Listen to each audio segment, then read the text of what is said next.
বন্ধুরা, আজকে আমি আমার ছেলের জন্য পুডিং বানাচ্ছি।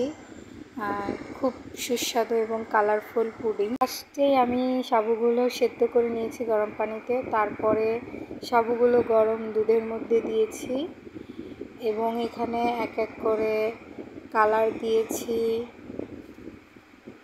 রেড কালার, অরেঞ্জ কালার, তারপর দিয়েছি আগার আগার পাউডার, তারপর দিয়েছি চিনি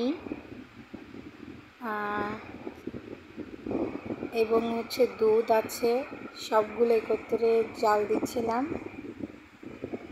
ভালো করে বলক তুলে নিয়ে এগুলা একটা বাটিতে ট্রান্সফার করব।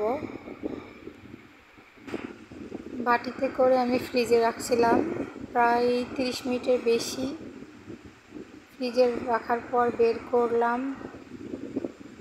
এখন এটা খাওয়ার জন্য রেডি হয়ে গেছে। এটা আমি আরেকটা প্লেটে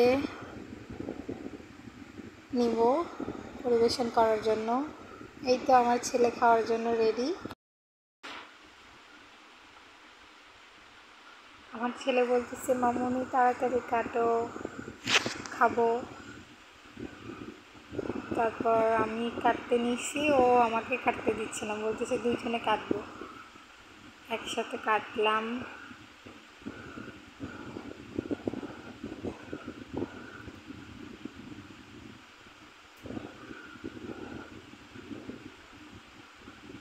এরকম পুডিং আমাদের শরীরের জন্য অনেক হেলদি, বাচ্চাদের জন্য অনেক হেলদি। বাচ্চারা বাইরের খাবার, বাইরের জেলিগুলো খায়, যেগুলো আমাদের জন্য অনেক অস্বাস্থ্যকর, বাচ্চাদের জন্য খুবই অস্বাস্থ্যকর। বাসাতে এরকম ট্রাই করা উচিত। আমার ছেলে বলতেছে, মামুনি অনেক ইয়াম্মি হয়েছে।